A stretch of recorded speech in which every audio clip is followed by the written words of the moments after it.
Tuesday. Yes, sir. Yes, sir. Tuesday, man. We back at it with another episode, man. I hope y'all enjoyed that Grant Cohn episode that we dropped on Sunday. Yes. I think that was an epic episode. We appreciate everybody for tuning in and tapping in and subscribing and liking that thing and watching that thing, whether it was on YouTube and Twitter. If you go on YouTube and you type in Niners All Day, you can find us right now. The actual page pops up, so it's not hard at all to find us. Go ahead and like and subscribe. We appreciate the views on Twitter, but we want you guys to start coming over to the YouTube, man, so we could start building those subscribers up on YouTube. We also working on a giveaway, man. Tell them what you got for the people. Look at the Ronnie Lott figure, McFarland figure. If we get 200 subscribers, I was gonna say more. But I got a couple more. We got a couple more goodies, but we're gonna start off. This is kind of generous. Yeah. Running a lot. Yeah. So when we get 200 subscribers, man, the 200th, the person that subscribes to get us to 200, man, you're gonna get that running lot action figure. Okay, there we go. I'm gonna go ahead and repost. Yeah. And actually, if you go to the subscribe and leave a comment on this on the show, it'll be posted on YouTube, and then just go ahead and post your favorite 49er, past, present, it doesn't matter. Yeah. And then you'll be automatically entered into the giveaway once we hit that 200 subscribers. Yeah. So that being said, man, I was looking at the news today. There's more videos of Jerick McKinnon doing the off-season workout, man. I don't know if you got a chance to see that. No, I haven't had a chance to check that out. Hey, go ahead and retweet me this so I could tweet it out. All right, cool. So I can retweet it out real quick. While he's doing that, man, we waiting on JD Hawkhater, man. We started a little bit early. We were supposed to start at 7, but we decided to start at 6:30 before we got into our content that we were going to get into today. We got a lot of interesting stuff to talk about. So when we bring JD on, we'll get into the thick of it, but we're going to start off talking about Jeb McKinnon. And another thing, man, I made a quick video about Robert Saleh. Okay. Yeah, man. Robert Saleh, man, everybody knows that. Hold on. Everybody knows that Robert Saleh this year, he interviewed for the Cleveland Browns head coaching job. Luckily for us, they didn't select him. They selected somebody else. With that said, what did they select again? I mean, it doesn't really matter. Bro, I don't even know this guy's name. Like, thank God though. Yeah. I'm just happy it wasn't Robert Saleh. You know what I mean? But with that being said, let's say that we do go to Super Bowl, we win the Super Bowl. There's no chance that Robert Saleh is going to stay with us. Like, it's just not going to happen. And he's come from a long way. Like, he started in 2003 with Michigan State. In 2004, he went to Western Michigan. That's where Joe Staley was. Then he went to the Texans. Then he was with Seattle Seahawks. And we were happy to get him from the Seattle Seahawks to come in and be the defensive coordinator with us.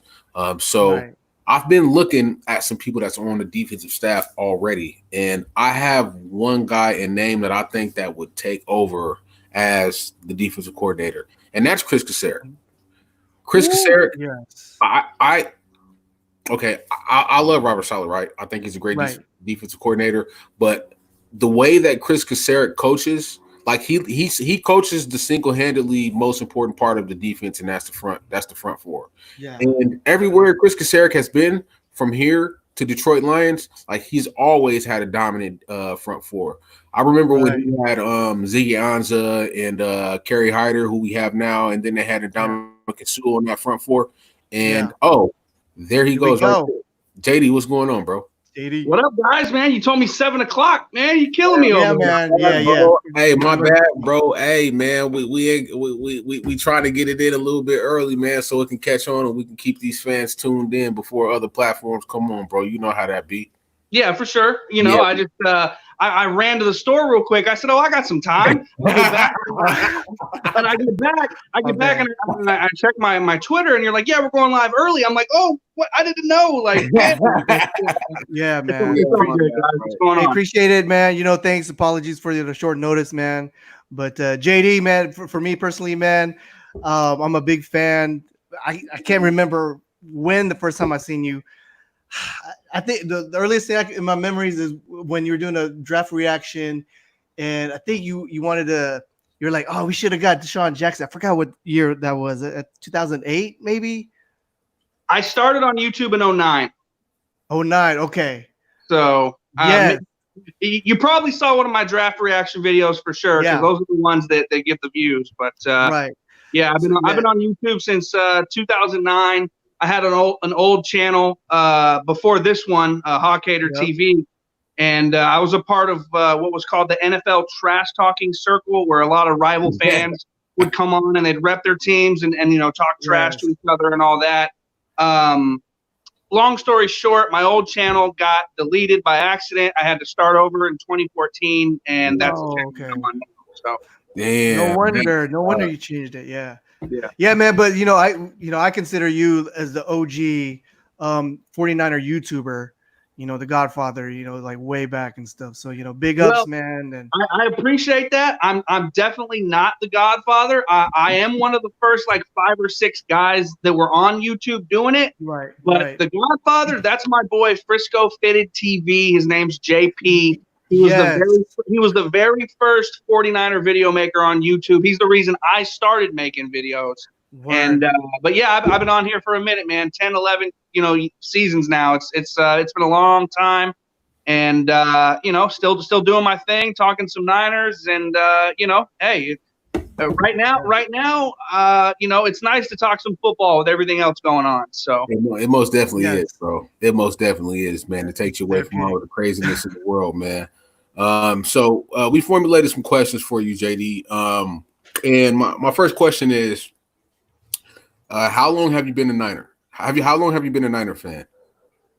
I was born into it, man. Obviously, I live in Northern California. I'm in Sacramento, so I'm an hour and a half from Candlestick Park. I'm 2 hours from Levi's Stadium, and I was born into it. My grandpa wouldn't have let me be a fan of another team. You know what I mean? So I've been a 49er fan as long as I can humanly remember. I got this here. I don't know if you can see it on the screen too good. Yeah, we see it good. Yeah. 49er helmet tattoo. I got this on my 18th birthday in 2005 after a 2-14 season. So I've been at this my whole life. I bleed this. You know what I mean? That's what's up, bro. That's what's up. So we got a lifelong fan in here, man. And like I was telling Bronze, man, you were one of the first guys that I seen as a 49er YouTuber. I think it was you, it was Rombo, and of course Nothing But Niners, man. And those are people that I stay tuned in with at all times. All right, so another question is, do you think Robert Saleh leaving will affect the team? It's going to have an impact, of course, because a different coach, whether that's Chris Kosuric, whether that's somebody from the outside coming in, they might have a little bit differing of an opinion on certain aspects of the defense. They might make a different call in a different situation. There's going to be an impact whenever you have changeover, whenever you have turnover. So yeah, if Robert Saleh was to leave after the 2020 season and take a head coaching job, yeah, there would be an impact. The degree of how big that impact would be is something completely different. Of course, if you bring in somebody else from the outside that isn't familiar with the players, that isn't familiar with the way things are done around San Francisco, that could change things as well. But it all depends. There's variables. You know what I mean? Yeah, man. I actually, did a short video on my other YouTube channel today, and I just basically said that, I don't really think it has a huge effect because I'm 9 out of 10 times sure that Chris Kosuric will be the guy that takes over. Man, the defense loves that guy. They interviewed DJ Jones and he said Chris Kosuric's energy is like a squirrel on meth. That dude's hyped up at all times. And I think that he would stick with the same scheme. And he's a high energy guy like Robert Saleh. The only thing that kind of worries me is what would his strategy be from game to game, and how would he approach offenses? excuse me, like you said, what calls would he make at certain times? It might be a little bit different, but with the talent that we've amassed on the defensive side, I don't think that it should make that much of a huge effect. But let's say we go to the Super Bowl and win it, Robert Saleh is definitely going to be a head coach this year. And I think that that's something that's for San Francisco 49er fans that we should all be talking about. It's a subject that I think a lot of people forgot. But like I said, he did just interview for a head coaching job, and he just happened not to get it. We got lucky. And even though he didn't get the job, they took a coach or two. Did they take like two coaches that went over to the Browns? Wasn't it like two coaches that went over to the Browns? Or was it one? I believe it was just Al Woods. Okay, Al Woods. Yeah. So even though Robert Saleh didn't get the damn job, they still got a coach over there. So, I think that it's something good to talk about as a 49er fan. Robert Saleh possibly leaving. You know what I mean? I got another question for you, man. And I'm going to be asking this question to everybody that we bring on, because I feel like this is probably the most controversial player on the team. There's a lot of mixed reviews about this guy. I personally think he's taken up a spot. I don't think he's dedicated to football. He makes posts about cooking chocolate chip cookies and pastries and going to the zoo and kittens and fucking photography. And, he's just not a guy that's dedicated to football. Like, it literally seems like we're more dedicated to football than he is, and he's an NFL athlete. You know what I'm saying, bro? And we're just everyday people. And I know by that smirk on your face, you know exactly who I'm talking about. Does Dante Pettis make this damn team? And if he does, why does he make the team? He makes the team. Fucking God. Whether or not we want him to, whether or not he deserves it, that's an entirely different question. But just to answer your question, he does make the team, in my opinion, because sophomore slumps are a real thing. And whether, whatever factors led to that last year, it doesn't really matter. Second year, drop-offs happen a lot for players in the league. It's a known thing. It's a factor. And we saw Dante Pettis make plays his rookie year. It's not like he can't make plays in the league. It's not like he's a bust. He's not Solomon Thomas. Dante Pettis can actually play football. The difference is for Pettis, it's all mental. And it's all about, it's his headspace. It's him spending too much time on social media, reading what the fans have to say and getting butthurt about it, because let's face it, he does. But for Pettis, sophomore slumps are a real thing. They told him, hey, you got to come in here this year and really put in the work. You have to come back stronger. They're pretty much putting him on notice, saying, hey, this is your shot. And you've seen with the Shanahan and Lynch regime, they give guys, second and third chances. See Akella Witherspoon. They give these guys, they give them some rope, and, they understand that they're young. They understand that sophomore slumps happen. Things happen. So going into this year, it's going to be a make or break year for Dante Pettis. He's talented. You can't deny that. He's possibly the best route runner on the team. His feet are phenomenal. His separation ability is second to none, in my opinion, on this roster. It's all mental for him, and it's physical too, in the sense that he needs to get stronger. But for him, it's just, he doesn't seem like his head is in it, like you kind of said. But he'll be on this team. He was a second-round pick. You're not going to cut a second-round pick who has shown potential after just 2 years. And he's shown the potential. If he hadn't really done anything his rookie year, then yeah, you might be able to justify, cutting bait. But with Dante Pettis, they're going to give him a chance this year. And especially look at the wide receiver core right now. They're really, really young. Emmanuel Sanders is gone. Where's the veteran presence? Yeah, they have Travis Benjamin, but he's on a 1-year deal. He's brand new to the team. You have Dante Pettis, who's going into his third year. Kendrick Bourne going into his third year. But other than that, Juwan Jennings, rookie. Jalen Hurd, for all intents and purposes, rookie. Trent Taylor, yeah, he's been around, but how much has he actually played? Brandon Ayuk, rookie. Deebo Samuel, second year. Richie James, he's been around, but this wide receiver core is really young, so you need to keep guys that are in the system around at least for this year, while the younger guys kind of develop a little bit. So Dante Pettis, in my opinion, long-winded, long story short, he'll be on the team this year. Damn. And you said a name, and you said Solomon Thomas. I think that Solomon Thomas gets a raw deal because when he first came into the league, he was with fucking Eric Mangini. It's a read and react. So he wants his defensive linemen to get up into the shoulder pads and look and then react to the play and get to the runner of the ball. That's the dumbest shit I've ever fucking heard of. I personally don't understand it. Then he has a new defensive coordinator the next year. And then the year after that, he has to learn another defense with Robert Saleh when he comes in. And I kind of feel like he kind of got a raw deal, bro. And he basically got half of the snaps that everybody else got. I'm of probably a few people that believe that with Solomon Thomas gaining some weight this year, getting a lot of more snaps. I think last year he had 424 snaps. 224 were outside on the edge, and 200 were in the 3 technique. He had a 70 PFF when he was at the 3 technique. When he went outside on the edge, he had a 59.3 PFF. So it drastically decreased. I'm probably one of the few guys that thinks that Solomon Thomas has a pretty good year this year because he's going to be playing more snaps. He's going to be at the 3 technique. They're not going to make him a tweener and play him outside, do all of the extra shit. And I just think that he got a raw deal. But as far as being the third pick in the first round, he kind of is a bust. You're definitely right about that. Like whether he has a decent year this year or not, whatever, he was still the number 3 overall pick in the draft, and he will never live up to that billing. And that's my issue with Solomon Thomas. Yeah.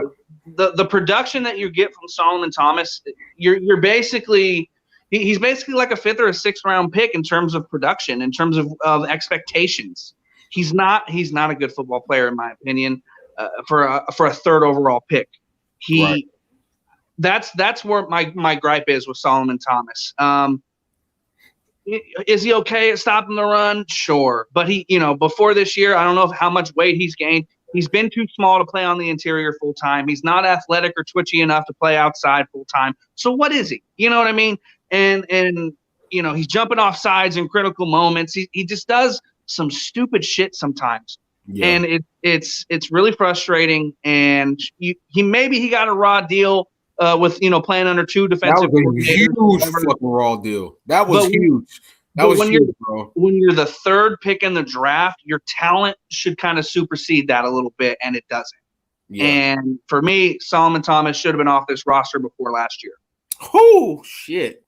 But the thing is, he's the 1st round pick. That money's guaranteed. Right. So even that's why they haven't gotten rid of him. So even if he's off the roster, we have to pay him. He'll be just like Brandon Cooks. He got that $80 million contract from the Rams. He's going. That's the only reason he's on the roster is because of the money. Right. How many different defensive linemen have they brought in since Solomon Thomas? You got a point.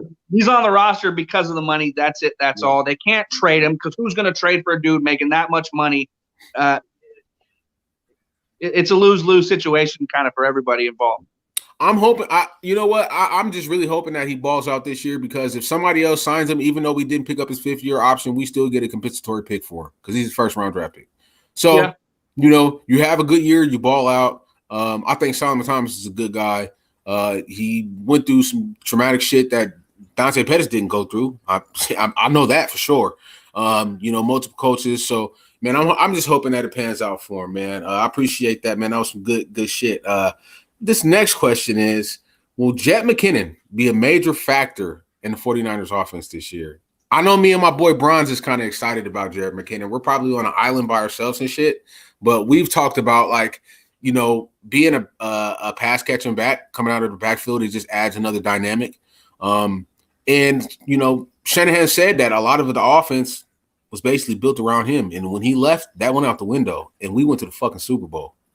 So I'm really excited to see him. Do you think that he's a factor in this offense this year?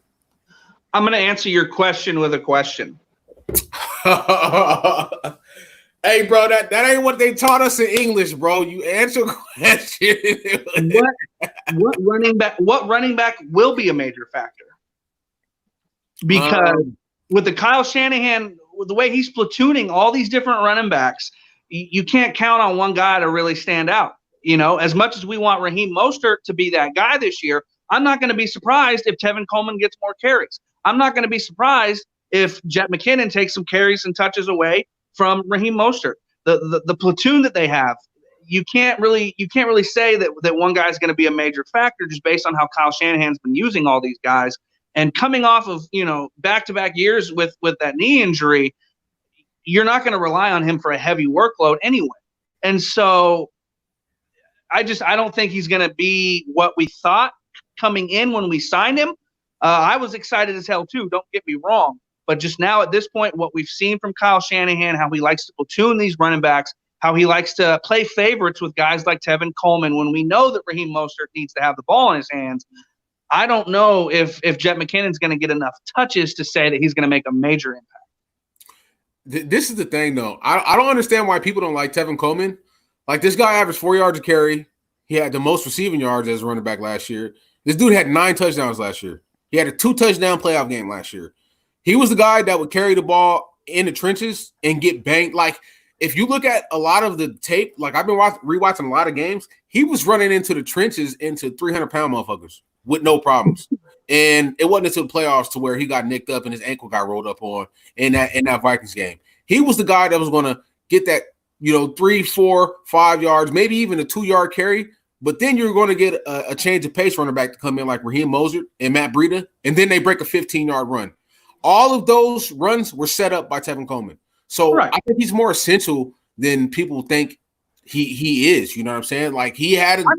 I'm not saying I don't like Tevin Coleman. I'm not saying you personally. I'm just saying like I hear a lot of fans saying like, Tevin Coleman, we should cut him. No, we fucking shouldn't. Tevin Coleman is a good back. He's solid, and they're not going to cut him anyway. You know, they're not cutting him anyway. There's when we signed the Jet, like did we expect him to be a cowbell? Right. When they signed Jet McKinnon, they wholeheartedly expected him to be the bell cow guy because you're not paying a guy $12 million to get a third of the snaps. You're not. And so I'm excited for Jet McKinnon. Don't get me wrong. Hopefully he's healthy. I've been watching a lot of his videos with the Footwork King, getting his training in and all that. Mm-hmm. Hopefully he is good to go. Yeah. Overall, I mean, the running backs are a bunch that you can really get excited to watch. Raheem Mostert is developing before our eyes. Tevin Coleman is a very solid running back. Jeff Wilson Jr., in my opinion, deserves more snaps. Yeah. And Jet McKinnon coming back. So who's your favorite running back out of that? JD, who's your favorite running back out of them? My favorite running back out of everybody? Yeah. I don't really have one. I kind of feel the same way about all of them. If I had to like who do I want to start, it would be Raheem Mostert because I feel like he showed the most last year. I mean, look at that Ravens game and what he did in the rain there, and then of course in the playoffs and everything. I think Raheem Mostert deserves the nod at least initially, but I'm not a huge fan of the platoon approach. I like a bell cow back. I like the one guy, and you can have a change of pace guy behind him. But having these 3, 4, 5 running backs playing everybody, all these guys are fragile. They all get hurt throughout the year. I'm not a big fan of that. So I don't really have a favorite per se, but I think that Raheem Mostert deserves the nod. So, I mean, really the only running back who got banged up was Matt Breida. And it was that same ankle that he's been dealing with the last 2 years. I mean, Jet McKinnon got hurt again. Well, but then again, though, Jet McKinnon hasn't played, right? That happened in practice. So, right, but he came back last offseason and went to practice and was hurt within the first 5 minutes again. You know what I mean? Yeah, I think he lasted about a few weeks, and that inflammation came back up, and they had to drain his knee, and then they just shut him down. And remember, Tevin Coleman had the ankle injury early on in the season. The first snap of the season, he hurt his ankle against the Bucs. Yeah, bro, but I mean, shit, he still. I don't know. I mean, I like the platoon because when you have guys that are able to come in and get snaps and be productive, like you're not going to have the Todd Gurley's. We seen what happened with Todd Gurley. He was a bell cow for 3 years, and what happened to his ass? He had arthritis in his knee. I mean, we've seen this repeatedly. We've seen it with Priest Holmes. We've seen the Chiefs run Priest Holmes, and we've seen him run Larry Johnson into the ground. I mean, we've seen it. I mean, we've seen it with Sean Alexander up in Seattle. We've seen this story so much to where teams run running backs into the fucking ground, and a lot of teams do it when they did not have really good offensive lines. And I just think that having that approach, when you have a back who can do everything, and then you have a change of speed back, and then you have a back who can run in between the tackles, I think it's something good. But I do get what you're saying because we kind of from the old school. We from the school where it's going to be one back getting 300 to 400 carries, and we want him to have 13, 14, 15, 1,600 yards. That's a Frank Gore type of guy. And, you know, those guys just don't come around that much, bro. And I'm not saying it's a bad thing. That was my response to who's my favorite back on the roster. I don't really have one. Yeah. You know, the obviously the approach works because the 49ers were one of the best rushing teams in football last year. So it's working. Right. You know, it's not a question of the approach. It's just, you know, all these guys get dinged up, and all these guys aren't going to get enough touches to, you know, I don't know. It's just, I think Raheem Mostert deserves to start the season. And if he doesn't, I'm not going to be surprised just because Kyle Shanahan likes to play favorites and he has this man crush on Tevin Coleman. But we'll see. Man, imagine the offense with Debo, KB, Kittle lining out the slot, and then Jet coming out. It's like choose your poison. Like, what's the defense gonna do? It's gonna be crazy next year, man. There's gonna be a lot of highlights in one game. Yeah, you know, it's gonna be exciting. And Trent Taylor coming back, Jalen Hurd. I mean, this team has a lot of weapons. A lot. We're deep now. And Bronze, bro, you made a huge point. You said Kittle lining up in the slot. Kittle lined up in the slot 103 snaps last year. It was the most of any tight end. He also, when it comes to separation, he led, I think he was second in the NFL to, believe it or not, Travis Kelce in separation on 103. His last 103 receptions, he's had at least 3 yards of separation. So, you know, that was a good point that you made, Bronze, when you said him Kittle lining up in the slot, because he did it a lot last year. The last 2 years he's done it, you know, so it makes him even more valuable. So this next question is, do you think Jimmy G becomes an MVP candidate this year? You know what? Let me answer that question. Give me 2 seconds and I'll show you my answer. I thought he was going to say, I'm going to answer that question with another question. Right. Oh, man, it's good. Shout out to Big Ken. Shout out to Ant-Man Felix. Sin in the house. We got Mickey. I am on the Jimmy wagon. I'm up at the front of the Jimmy G bandwagon right now. Let's do it. So much. I just got this in the mail a couple days ago. Okay. Nike Elite Authentic Jimmy Garoppolo. Let's do it. Go. Nike Elite. Damn. That's what I'm talking about. That's exactly what the fuck I'm talking about, bro. And hey, you know what, JD? Now, I'll pose a question. If Jimmy Garoppolo did the same thing that he did with us this past year, if he did that with the Patriots, what would they be saying about him? They'd be saying, man, Belichick was right. He took Jimmy over Brady. This is what I'm talking about. Like, this guy, East Coast bias is a real thing. Bro, I don't understand it. Like, this guy was top 5 in completion rate. He was top 5 in yards per reception and yards per attempt. Top 5 in touchdowns.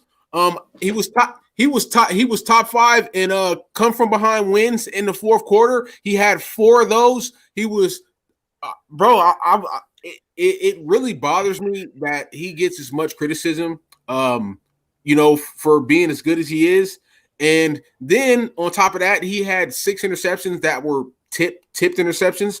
I really think that NFL should make a rule change with the evolution of the game. They're talking about if you go for it on 4th and 15 and you're on the 25, you can keep the ball. No, you guys need to change rules. Like if the fucking ball is tipped off a receiver or a running back's hand, it shouldn't count against the fucking quarterback. That's bullshit.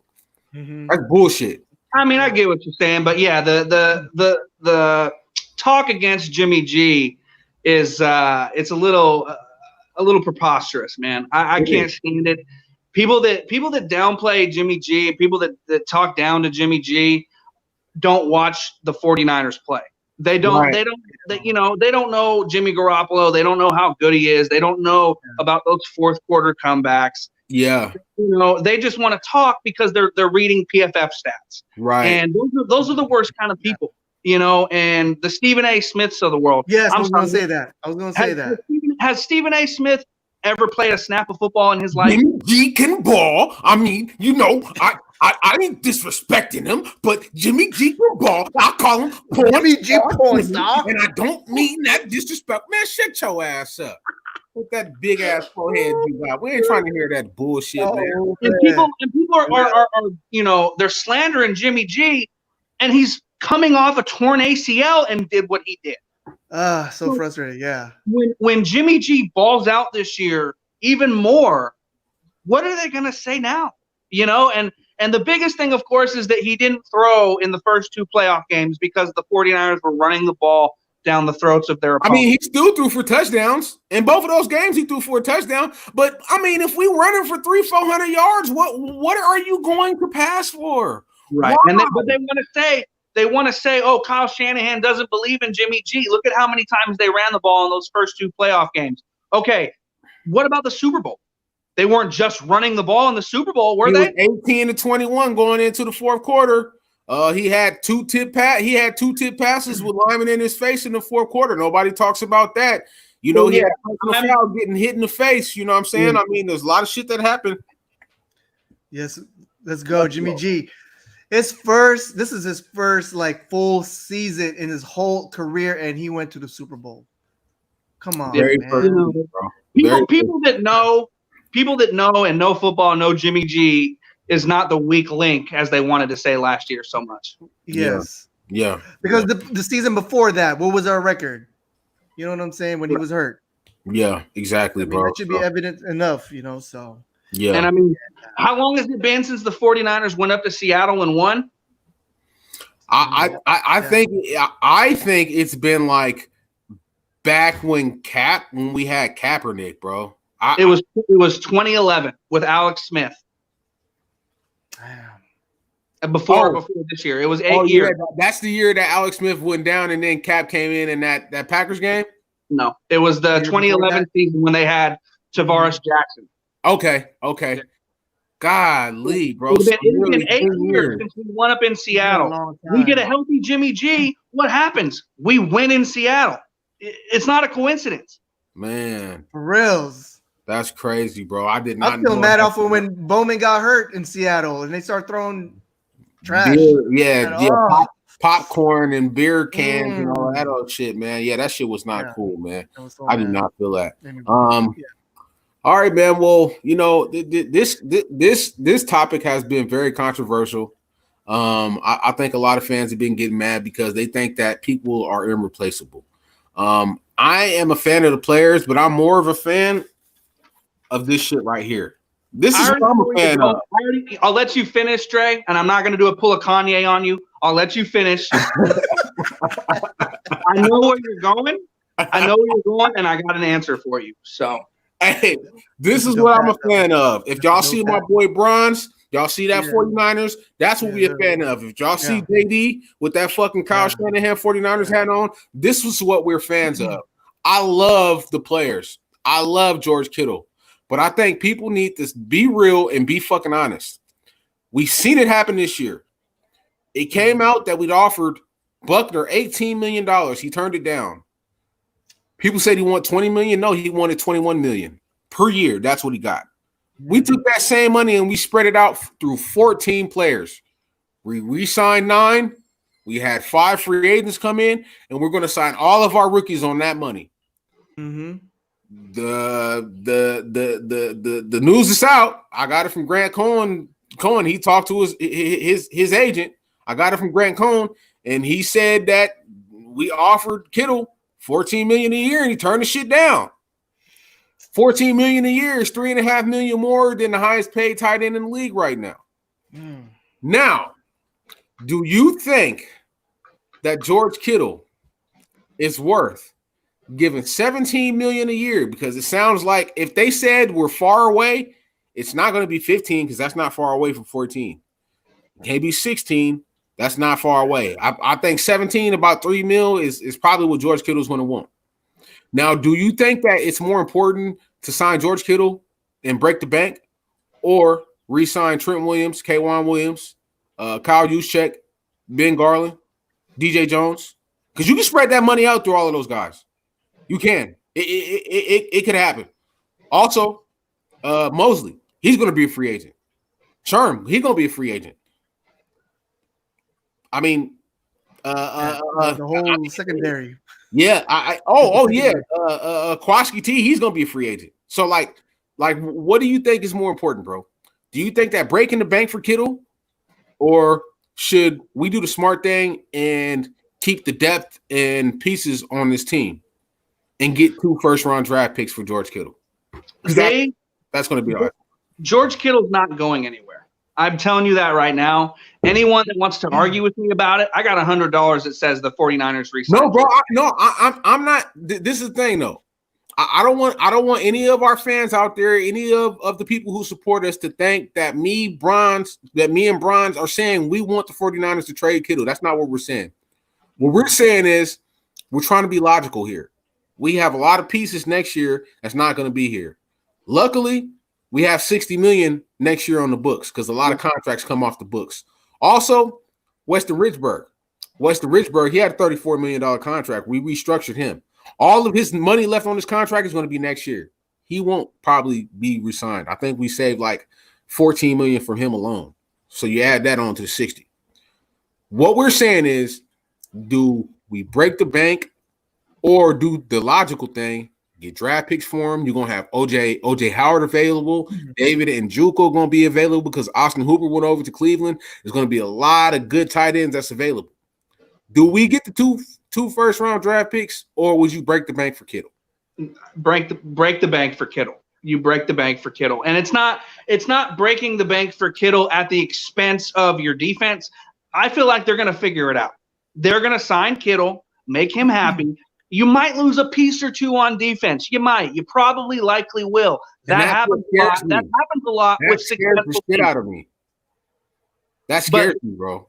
But the thing is, you can see what the 49ers are kind of planning already. They're investing in this offense heavy. I think they kind of see what's coming. They brought in Brandon Ayuk, Debo. They have Kittle. They have so many weapons now, and I think they're investing in the offense a little bit more, because they know that their defense might take a slight step back in the years to come.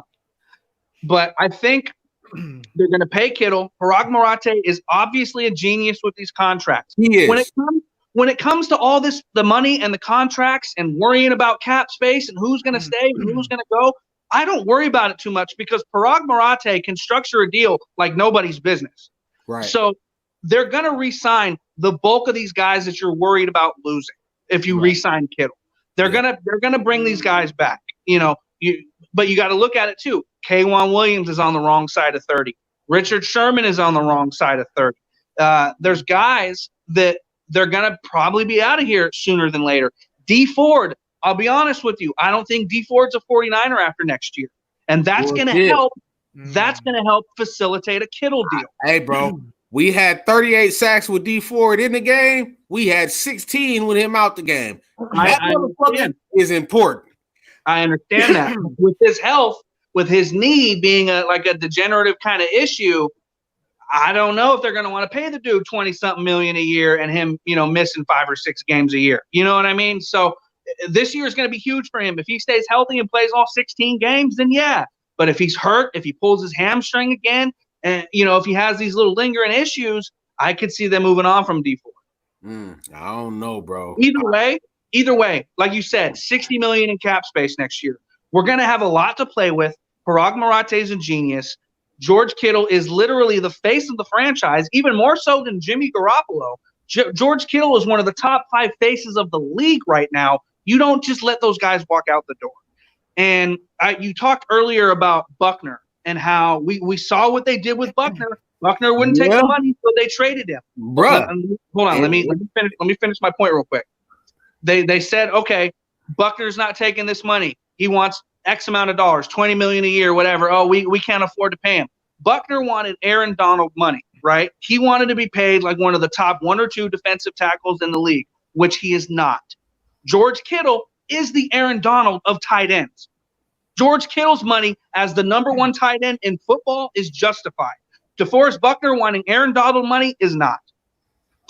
Okay, so Bronze, like, what do you think, bro? Like, if it comes down to breaking the bank for Kittle or keeping pieces on the team, because it's possible that it could happen. Yes, I mean, like, ultimately, I would sacrifice. I mean, okay, JD, how much, is too much for Kittle? 16 is 16 okay with you?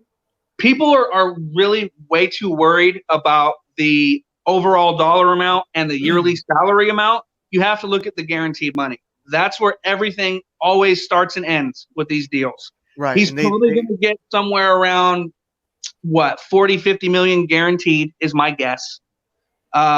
He's going to get a fat deal, but they're going to structure this thing. It might be lighter in the beginning. It might be heavier in the beginning, like how they did with Jimmy Garoppolo, how they front-loaded his deal, and now it's a lot more palatable. They're going to figure out a way to structure this George Kittle thing and not kill the team. That's what they've always done. I'm not worried about them breaking the bank for George Kittle. Hey, bro, but you got to look at this, though. If you talk about wide receiver 1 money, okay, DeAndre Hopkins, he got a guaranteed 36.5. Kittle ain't getting no 40 million guaranteed. You know what? You're right. That's true. Yeah, now that you say that. If anything, he can get 38 guaranteed. So Kittle, you get 38 guaranteed. You're $1.5 million more than a wide receiver 1, DeAndre Hopkins. Well, then that's more logical. Yeah. You know what I'm saying? It's like people thinking he's going to get that Amari Cooper $100 million deal. That's not happening. That's not happening. No. If George, if you let your tight end, my bad. If I'm thinking about tight ends, if you let your agent talk you into that shit, man, you're gonna get sent to NFL Siberia, bruh. And like, that's real. George Kittle ultimately controls this whole thing. His agent can come out and say whatever he wants. All that you're hearing right now is coming from the side of George Kittle's agent. Right. When it comes time to play football this year, of course his agent's going to say, "Hey, don't take the field without a new contract." George Kittle's going to tell you, doing that shit. You know what? Get that shit done. I'm going to play football. Right. Yeah. So, I'm not worried about this deal at all. People are way too concerned about this deal. I know there's not a lot to talk about, and I know that George Kittle is the most popular player on the team. He's my favorite player on the roster. He's not going anywhere, guys, and they're going to re-sign him. It's not going to kill this team. They're going to be able to re-sign the bulk of their guys. They're going to keep the core in place. DeForest Buckner, for as good as he was not worth the money that he wanted. He is not Aaron Donald, and especially in that wide 9 scheme. He was pretty much just kind of taking up double teams and taking up blockers and letting everybody else go one-on-one. That was Buckner's role. You're not going to pay $20 million a year for that. Yeah. And so, I can understand why they got rid of Buckner. It made sense to me. But George Kittle, they're not getting rid of George Kittle. It's not happening. Yeah. Well, he answered your question, Bronze. He answered your question, bro. Okay. I hope you're right.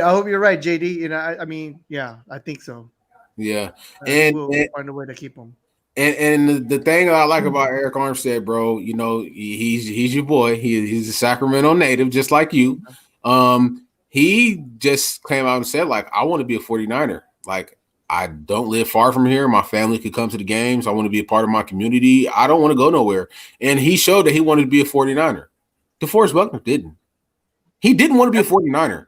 And as soon as he got traded and I heard what they offered him and he wanted more, like, I was like, oh, this fucking guy, he don't want to be a 49er. Like, it was so many fans that were upset, like, oh, we traded DeForest Buckner. I didn't give a fuck. Like, bro, if you don't want to be a 49er, I don't want you on this team. I don't care about you. I only care about the people who want to be here. And Eric Armstead, he proved that he wants to be here, bro. And George Kittle, you know he wants to be here. Oh yeah. I don't think that Mrs. Shanahan should have went back and told Kyle that. I don't think that George appreciated that it was national press news that, you know, she went back and told Kyle that he really wants to be a 49er. She should have kept her fucking mouth shut. Excuse me, Kyle. I love you. I have respect for your wife, but she should have kept her fucking mouth shut. I think that would have did them a lot of justice in keeping that anonymity and keeping that between her and George. You know what I'm saying? Like, I don't think that was a good look. I really don't. I don't think that George appreciated that shit. You know what I'm saying? But man, the thing with one more thing on Kittle, he's built this brand of being this Rob Gronkowski type, this personality, fan favorite, you know, larger than life kind of character.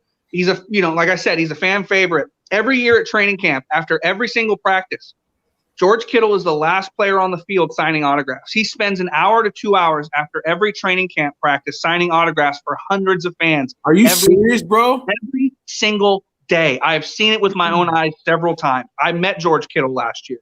And so he's it's important to him to be that kind of a guy. And I don't see him making this Hulk Hogan NWO heel turn to just go chase the bag. He's not going to do that. He wants to be that kind of guy. He loves football. He loves the fans. He loves how things are right now. And so he's not going to put this team over a barrel just to get the bag. Right.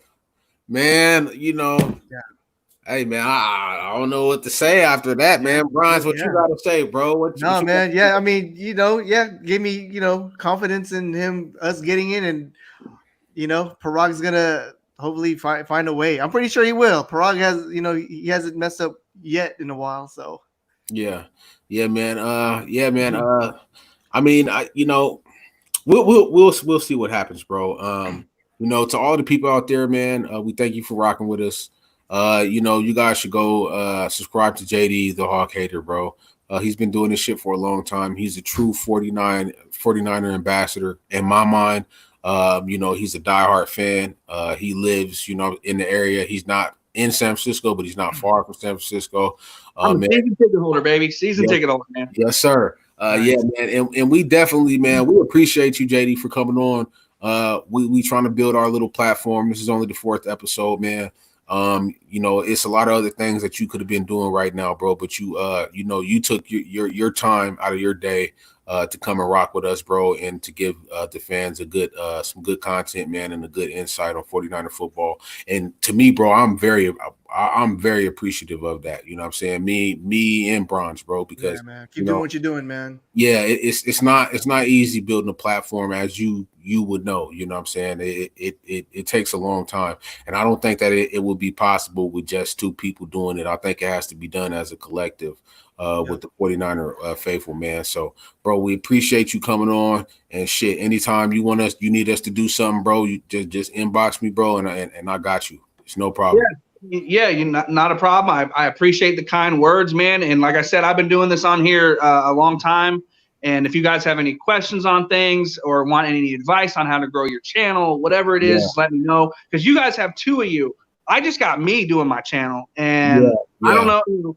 I'm not bragging when I say this. I get a lot of views. I have a lot of subscribers. Right. I kind of figured out some things, and so if you guys have any questions, whatever you want me on again, whatever, you know, it's all good, man. I appreciate you guys for letting me come on because I like talking 49er football. Trey, you're one of my favorite follows on Twitter. You keep it real, and you know, it's no big deal, man. I'll come on anytime you guys want. Man, we appreciate you, bro, and we definitely gonna be in your inbox. Bronze is he's the glue, like that makes all of this shit work because he does all of the graphics, he does all of the audio, downloading all of the episodes here and there, bro. He without him I wouldn't be, and he actually contacted me and said, bro, let's start a podcast. And without him, it wouldn't be able to be done, bro. So what we're going to do is we're gonna download the episode, bro, and Bronze will send it to your inbox, bro, and that way you can cut it up or do whatever. And if you want to add some scenes with you talking on your platform, you could do that too, because we want people to be able to do that too. Cool, man. Appreciate it, man. Yeah, anytime. And I know you said I could be doing other things. Hey, I was at the store. I was at the store, and I go to sit on my couch, and you're like, "Hey, where are you at?" I'm like, "What are you at 6:30?" But no, it's all good, guys. Anytime, no biggie. Looking forward to the season, and just hit me up, man. Anytime. All right, bro. We got you, bro. We'll see you, man. All right, man. Yeah, bro. That's what's up, bro. Hey, man. Yeah, bro. Good show, man. That was great. That was great, man. We getting insight from a lot of people. And like I said before, man, I'm a chatty patty, but I'm just a voice.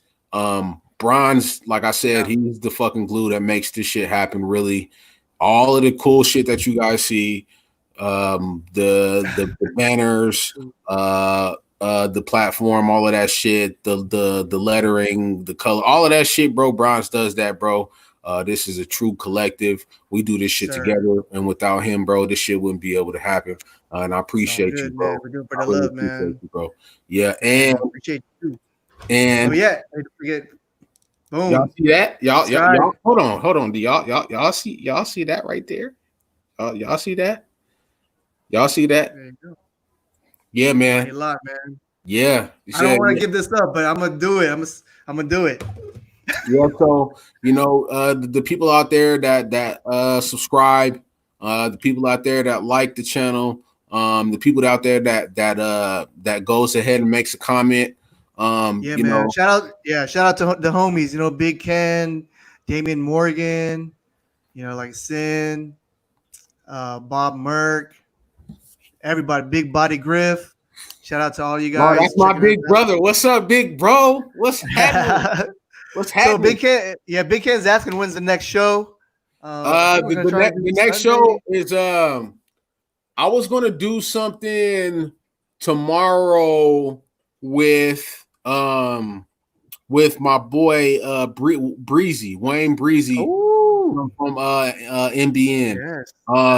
Are you gonna be available tomorrow, bro? Early afternoon? I won't. I probably won't, man. Yeah. I'll be watching probably. What time you get home from work? I'm a bum home right now. I don't go back to work until June 8th. I'm a bum right now. Yeah, the wifey works right when I get home, so she works tomorrow night. So I probably won't be. Thursday I'll be free. Friday I won't be free. Okay. This weekend I'll be free Sunday. All right. All right, guys. So we'll probably be back together Thursday. What I'll do is I'll probably ask Breezy if he'll be available Thursday also. Oh, yes. So we could do a show with Breezy on Thursday instead of tomorrow. Tomorrow, if you guys tap into Dre Berry on YouTube, my Twitter is Fran49er. Basically what I'm going to be doing is I wrote down some stuff. I'm going to be going over Weston Richburg. If we don't make it, I don't think that he makes it past this year. And I think that that's another source that we could tap into as far as salary cap. So he could save us some money. Also, dropping bombs on Pettis again. Breakout players on offense and defense. Watch Pettis go off, man. Watch Pettis go off. Who's going to replace Robert Saleh and my favorite wideout? So that's what I'll be covering tomorrow. And then we'll so tomorrow, if you guys tap in Dre Berry, go ahead and subscribe on that. I'll be covering that tomorrow. Bronze will be back on Thursday. And we're gonna have another special guest on Thursday for you guys. I'm not gonna say no names, but it's gonna be another special guest. That's all I can tell y'all. That's all I can tell y'all. You know what I'm saying? So, yeah. I'm excited. Yeah, bro. Yes, sir. Cool, man. So thanks for watching, guys. Be sure to subscribe. Niners All Day on YouTube. Yes, sir. And we'll see you guys later, man. Yes, Peace. sir. Peace.